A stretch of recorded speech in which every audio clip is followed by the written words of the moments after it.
Kung hindi ako nagkakamali first time. Well, ako nakasama ko na si Red Dead sa probinsyano. So, doon pa lang, tama si Derek eh, parang doon, actually kung ako nakita si Red, napansin ko talaga siya sa pelikulang Untrue. Tama ba yan? Untrue, di ba? Hindi ko pa kilala kung sino si Red noon. Nakita ko na sino tong batang to? Sino to? Ang galing, lalo ko ni kay Red to. Nung nakikita ko, siguro sisikat tong batang to. Ang galing nito.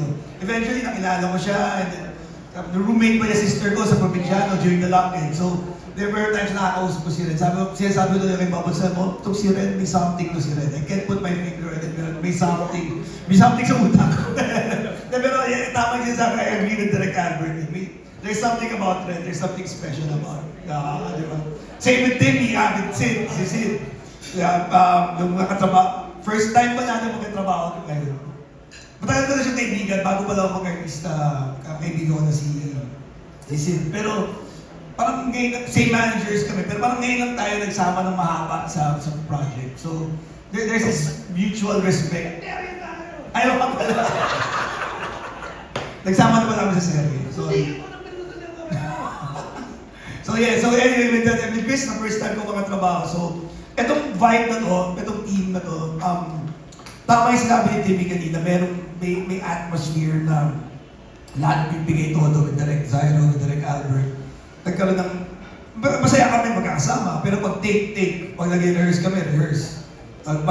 It's a collaboration, it's a very well thought of by Direk na project, so lahat kami dito, we just bought in. I think that's the right word. We bought in sa mindset and sa vision ni Direk.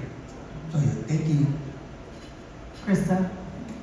Actually, lang sa the first time ko lang nakatrabaho, except kay Direk Albert nga po. And yun kay Ren kasi, alam mo yung parang nakasama ka ng kapatid sa trabaho din.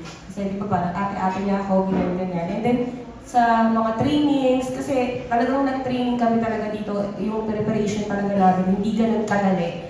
So, tsaka sa lahat sa kanila, yun nga, like yung sinabi ni Paolo, na pag-take talaga, lumalabas yung pagiging professional ng bawat isa. Pero syempre, pag hindi naman nag-take, andun yung biruan namin, kulitan namin, pero pag talagang take na. And then nandun yung tulungan ng bawat isa. Hindi yung, si Lucero ako, kailangan ganito ako. Si Paolo ako, and then ako sila na Chris na ganun. So parang, andun yung din nga, yung collaboration, then tulungan, gano'n. So kinalabasan, sobrang ganda. Kulit.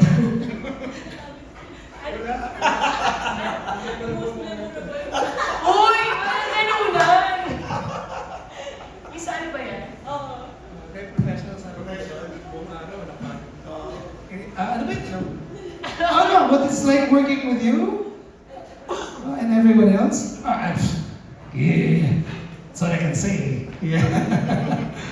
We didn't get to work so much, no? But I got to hang out with you after the take and in between. So that was cool, being a friend.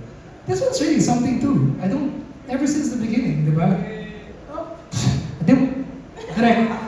Si Direk na lang. Also another friend. Respect him so much. When you say yes to a project with him, you basically approach him as if you were an empty tray. You let him put in the building blocks of what he needs from you, and then he lets you fill it up with whatever you want. It's just awesome. I love it. It's yeah. I'm working with Red again, so that's really awesome. And this is a different side. It was nice to see her in Karma doing her thing and crying about how she can't do every other scene. And then see her fly, so awesome. And then again, you see her in a completely different light, which is strange because it's the same director, same group, pero it's a totally different run. It's interesting. We should work some more. Lastly, kay Ren, this is your first action drama. Of course, working with except kay Direk kasi nakatrabaho mo na sa probinsyano at saka si Sid. Anong preparasyon ang ginawa mo for this particular movie? Ay, grabe po. Saka reaction mo na rin sa mga sinabi nila about you. Unang-una po, minake sure po Direk na makapag-action training po ako dahil yun po yung unang-unang kailangan kong gawin. Kailangan po maging malakas ako physically. Dahil hindi rin po ako nag-workout. Kita niyo naman po siguro. Hindi po ako physically fit. So, ang haba nung naging process nung preparation, nag-gun firing. So, first time ko rin po makahawak ng baril na takot ako nung time na yun kasi diba kakasama kami nila sa gun firing kami. And ang weird na unang gunshot ko palang tinamaan ko yung sa gitnang part mismo nung bullseye eh. So parang sabi ko, I think para pala sa akin to. Ayun po, nag-training po kami, nag-workshop din po kami, lalo kami ni Ate Krista. Halos araw-araw sa umaga magti-training kami, sa gabi mag-acting workshop kami. Tapos, yun, ang haba po ng ilang weeks kami nag-workshop. And of course, lagi ko pong kasama sa process ko is manood ng mga pelikula dahil hindi naman po tayo maubusan ng matututunan doon. And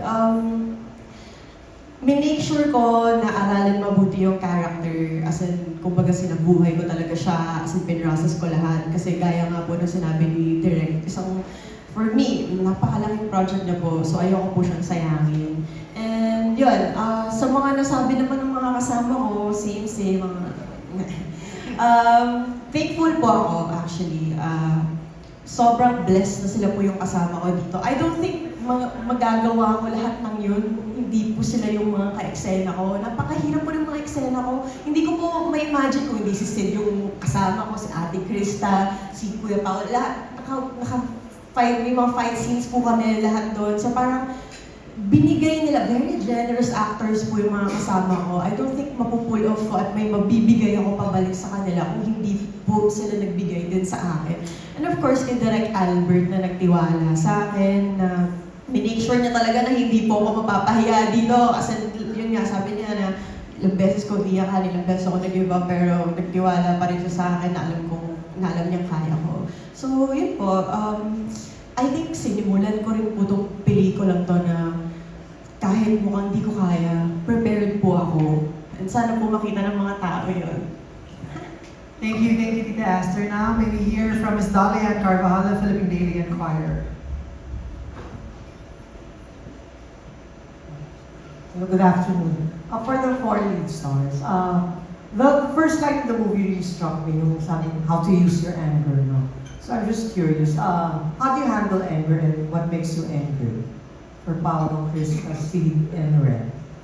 Ako, isa sa mga weak point ko yan eh, mabilis ako magalit. So, yung question was kung paano kinahandle yung anger ko, no? So, wala. Through experience, kailangan na maging rational na tao. So, kasi mabilis ako pumitik, hindi lang halata, pero mabilis ako pumitik. Siguro dahil sa mga pinagdaan ako rin sa buhay, mabilis ako mag-react. Pero, so far, naging rational naman ako about it. So parang itong pelikula to, depende yan yung choice mo. Kung magiging rational ka or irrational.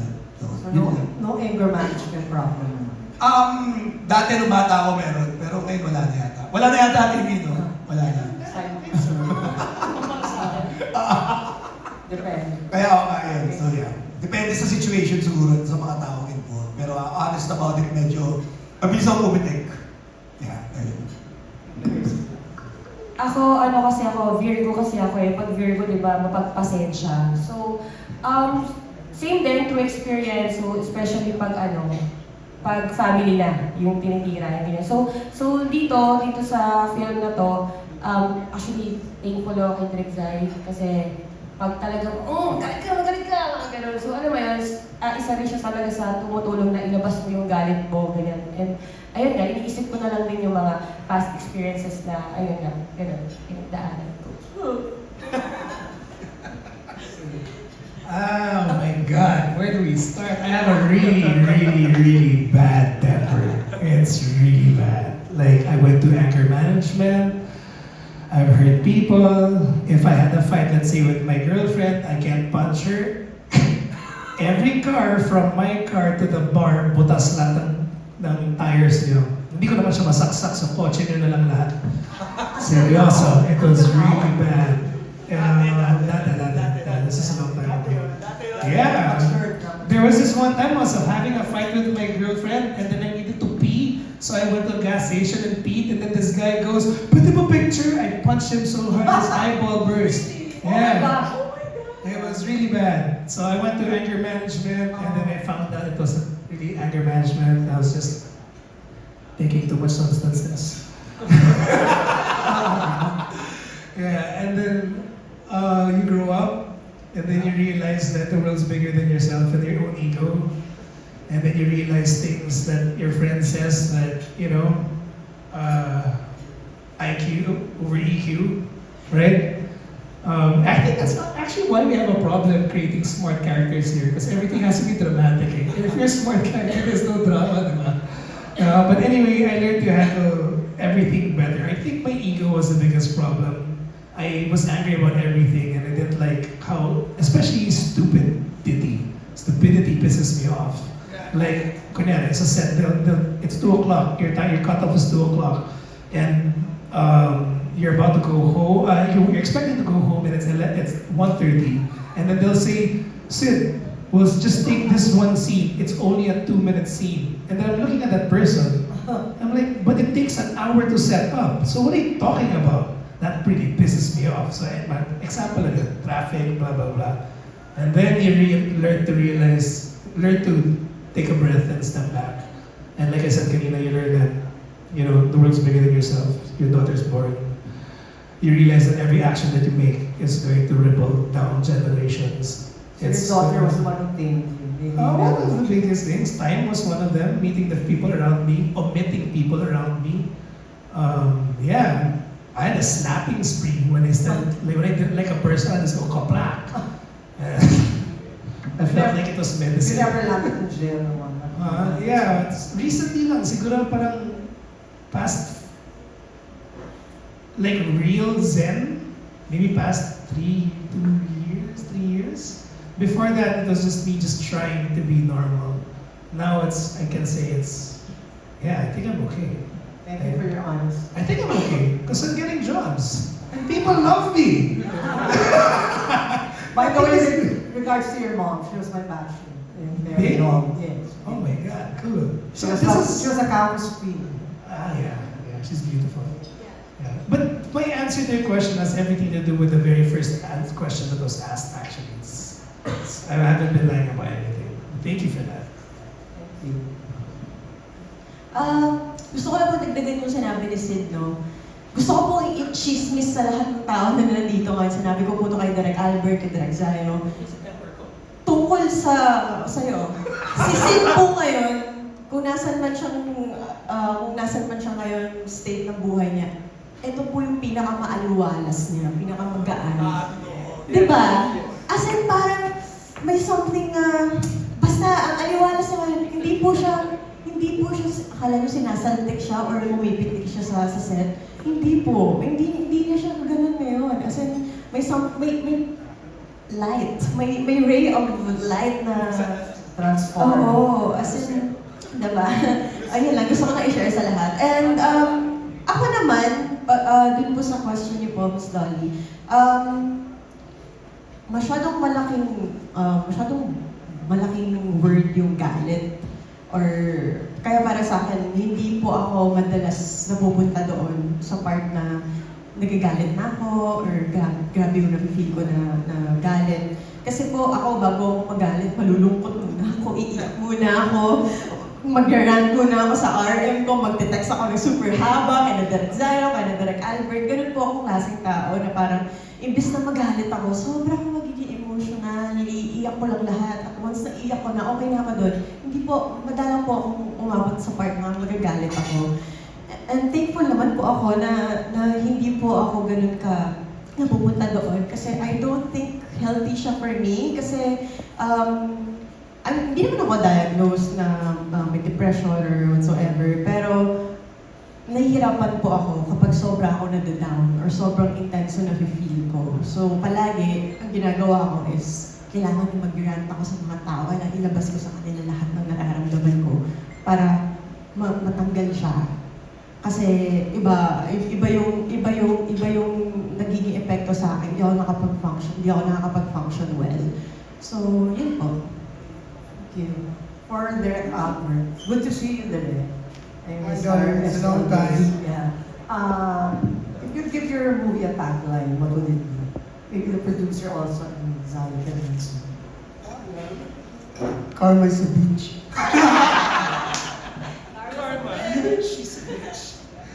Natatawa naman talaga, di ba? Kung ano yung gagawin mo, ibabalik din sa'yo. Ganun lang naman talaga yun. So, actually, hindi lang naman sa film, sa buong buhay ko, medyo matagal na rin ako sa mundo. Marami na rin naman akong, sabi ko nga, I did some crazy stuff then.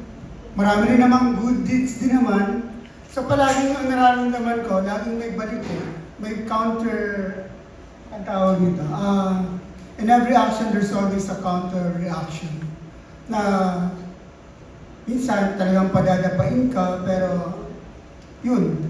And the movie itself, it's really parang the law of karma, kung ano yung sinasabi ron. Parang sinasabi lang ron, kapag nagiganti ka, ang ibabalik sa'yo, paghiganti rin. Na sometimes, hindi rin siya magiging madali para sa'yo. Kahit, dahil, parang lumod ka sa lupa nila. Kasi hindi violence ang sagot sa paghiganti. Kung hindi, justice. Thank you. Good luck. Thank you, Ms. Dolly. Now may we hear from Mr. Alan.